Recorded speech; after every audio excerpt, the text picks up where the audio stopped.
Hey everybody, spring is here. Well, until next week probably, but it is a beautiful, sunny, warm day in rural Manitoba here. Hope everybody's having an awesome day. Today's project, let's put a bar and chain on this ported Pioneer Partner P42. Let's put a bar and chain on it and let's put it in the wood a little bit and just see what it's going to do. It'll either work or it won't. Projects like this, I have no idea what the saw is going to do. It's one thing to make it start idle and take throttle. It's another thing to put it in the wood and have it cut. This is 65 cc's and it's not a huge saw, but it should cut well above its weight if I did my part. Anyhow, let's put a bar and chain on this thing and see what it's going to do. Okay, I'm just set up here in the back of the old F250 96.73 Power Stroke. Love this truck. I did a bunch of errands yesterday and hauled a few things, and as always, she ran like a Swiss watch. Here's our saw. You can see this thing's super clean. I haven't had it in the wood yet. I fired up this morning, started right away, no problems. It's a little rich, but it's quite a bit warmer today than it was last time I had it going, so that's a good sign. It took a tune real easy today, and let's just get in here and start getting this saw ready to cut. Okay, you guys can see I have a spacer on here. I use predominantly steel pattern bars on everything, my Huskies, my Steels, my random stuff, and they work good for everything. So I don't buy Husky bars for Huskies. I do have Husky bars, but I predominantly buy steel bars because then I can have the same bar on any one of my saws. Okay, we'll just throw that on there. I'll show you guys the bar we're gonna run. This thing might be a little overbarred. This will probably be a 28-inch bar saw, and you can see it's a little nose heavy. We pulled out the Canon Super Bar today. Canon was nice enough to send me one of these to run. Always wanted one, so thank you, Canon. You guys know, if you know chainsaw bars, these are about as good as it gets, in my opinion. Little heavier than the steel, but it's a Canon. What more can I say? Canon bars are precision. Yeah, anyways, friends, not to make this a Canon advertisement, but first time I encountered a Canon bar, I was cutting with a buddy and he had a Canon Super Bar on one of his saws, and he said he'd had that bar forever, and it was still very tight, very precise, and he just always said, you know, hey man, Canon's the bee's knees. So kind of cool to have one to try. You guys know I'm not a professional cutter, so I'm not going to mile this bar out, but it's still fun to have one. I'm a lucky man. How good is it to be me? Okay, so this is a 63 gauge 3/8.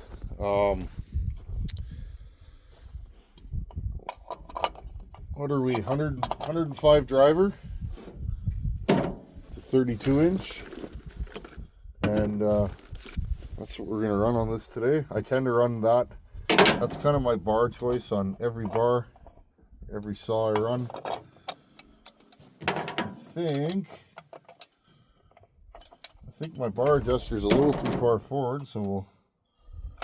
Now, is this a direct bolt-on, a steel pattern? No, it's not. I had to... I'm just looking for where the hole is. Well, it should be close now. I had to massage the bar adjuster where it mounts to the saw. Just a hair. This should fit. There we go. See that? Right in there. No problems. Let's get our bar nuts and our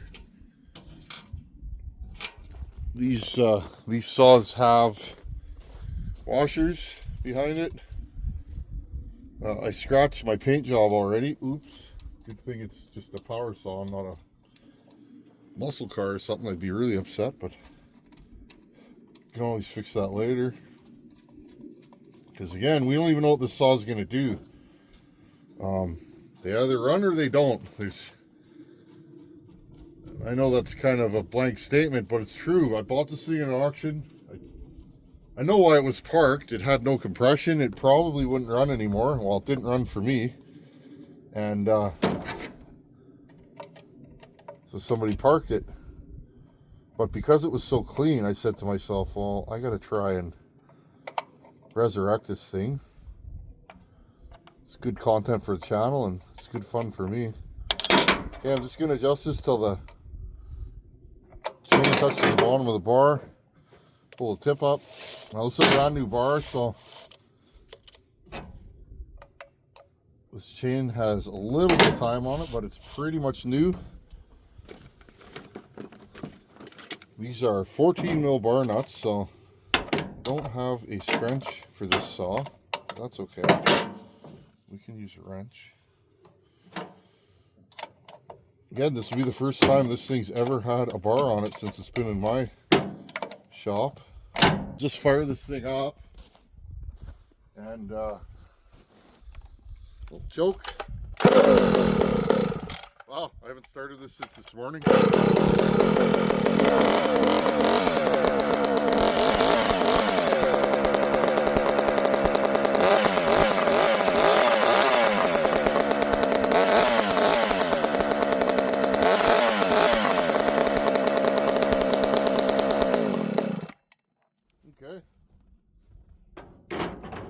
Okay, let's put an edge on this chain. Look, that chain's got all kinds of slop in it now, so that's just what they do. Okay, I'll tighten this up. Let's put a quick edge on this. This chain's not crazy dull, but it's not as sharp as I'd like it.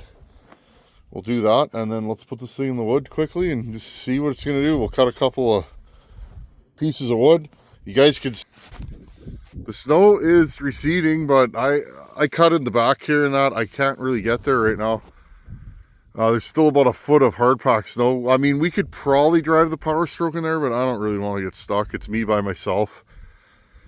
What do you do when you get stuck by yourself out here? Well, I fire up the skid steer, put whatever it is in neutral, and drag it out. Makes a huge mess of the yard. But sooner than later, we'll be able to access some wood. Just want to see what this saw can do. I'll have to hit the rakers after this. These rakers have never been touched.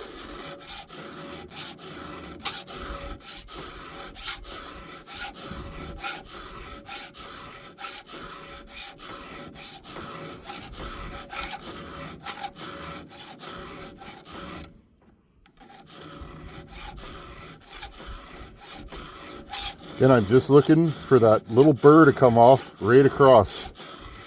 When it does, I know that cutter's straight and sharp. Okay. Oh, and there it is. Okay, I'm going to keep sharpening, and we'll do the rakers, and then we'll fire this thing up. Okay, let's put a little fuel and oil in this thing. This will be the next test. Does the oiler work? It seemed to dribble a little oil on the bench when I first started this thing up, so I'm not super worried about that. You guys know me, a little bit of that stuff. Really like my DGP.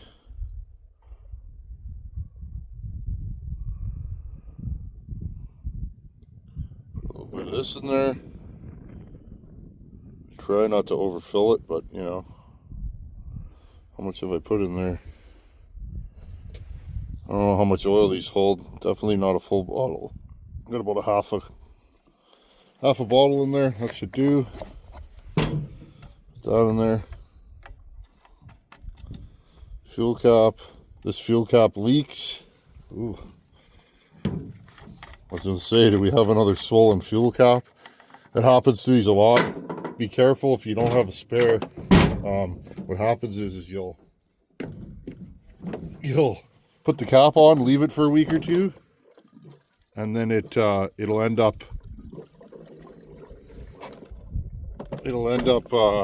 swelling. You won't be able to get it off. Okay, I'm gonna fill this thing all the way. Okay, well, let's pre-warm this thing, fire it up, and see what it's gonna do. Get my tuning screwdriver ready right here. I don't know what this thing's gonna do. I hope it runs good.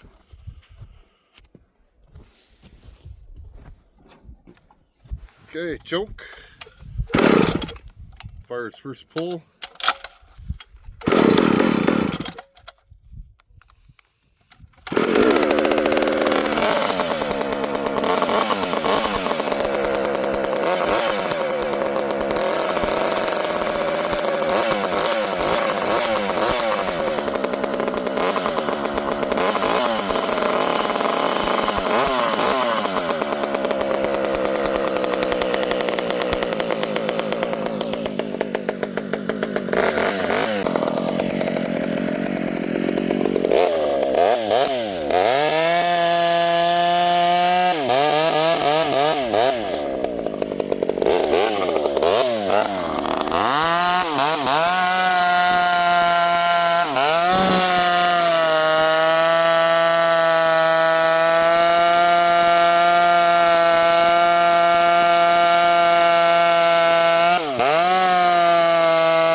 Okay, I'm going to give you guys an after action report.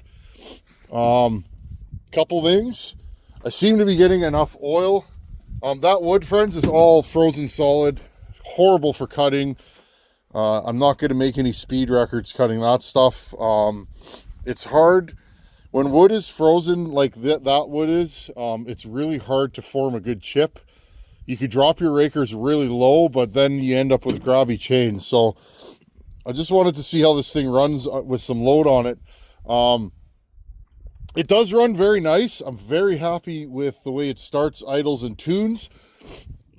I got to dig back into this carburetor. I feel like my metering lever is a hair too low. This saw is leaning out a little bit after a big cut, and then it comes back around. And I'm pretty sure it's the metering lever. I set it at, kind of its lowest setting or where it should be. I think I'm going to bring it up just a hair and allow more fuel into this carburetor, because I feel like this thing's running out of fuel a little bit. So that's why I didn't do a ton of cutting with it. So that's number one. The carburetor starts, idles, and tunes beautifully. This recoil is horrible. I gotta take it apart. The kill switch doesn't work. So those are the few things. It runs good. It's what I thought it would be. I thought it would be a fast saw. And by fast, I mean high RPM. It still makes a lot of torque though. When I lean on this thing, it actually pulls pretty hard. So that seems to be the case with these old school saws. They got a lot of torque stock. So my thought pattern, and again, every porter has a different idea. My thought pattern with these is they already have a ton of torque. What they lack is chain speed, hence the 8-tooth sprocket that was on this thing's stock. You put a bigger sprocket on to try and get more chain speed on a saw that doesn't have enough RPM. So what I do with these, the McCulloughs, the Home Lights, is I raise the exhaust roof fairly high, increasing blowdown and also increasing RPM. This one though, I brought the blowdown back to where it was stock pretty much. So remember, this saw does have a boost port. So that's the thing, friends. Because I increased the case capacity so much in the saw, I'm going to need a little more fuel. So um, all in all, I'm super happy with it. It runs good. It starts good. Oh, and also this pipe, I think I may rebuild it. It's a little too open. I think this pipe is going to be more suited. I'll flip this thing around so you guys can see it. I think this pipe will be more suited to a bigger saw. It's like 1.125" diameter. I think this would be perfect for like my P51 or my P61. But I wanted to try it. I was just practicing using my welder. So, what else do I think I'm going to do with this saw? I know it's funny, eh? Friends, this is the deal with saw building. You put them together, you run them, you make little adjustments, you tune the engine. One thing I might try on this saw when I have the recoil off, I think I'm going to give it a little bit of a timing advance. I feel like off the bottom, this saw could be a little crisper. And again, that may just be because I'm having carburetor issues, but I'm finding this saw could be a little crisper off idle. And in the cut, I feel like and I might be wrong, I feel like maybe a timing advance would help this thing in the cut pull a little smoother and a little harder. So anyhow, partner P42, we finally got it in the wood. What saw are we going to do next? I don't know. I'll keep playing with this one. And I think I'm going to do another how-to series. It occurred to me the other day. So we'll start that, and I'll probably do like a 5 or 6 week how-to course like I did back in the day. And then we'll also start porting another saw. So pretty exciting. The weather's warming up and we can get out and cut. I have a lot of clearing to do this year. I want to thin my tree line a bit and allow the smaller trees to grow. I'm going to cut some of the bigger trees down and just let the soil rejuvenate. My tree line is completely overgrown, so I may use this saw to do some thinning as well as a couple others. So anyhow, pretty good saw. It runs really good. A lot of times these vintage saws don't run good out of the box, and I'm messing with them. This one runs really nice, so I'm happy there. We'll just have to play with it a little bit. It'd be nice to get some wood that's not frozen hard as a rock. Anyhow, friends, I'll keep you guys posted on this one. We'll do some more work to it. Anyhow, thanks for watching. Take her easy, and I'll see you in a couple days. Later.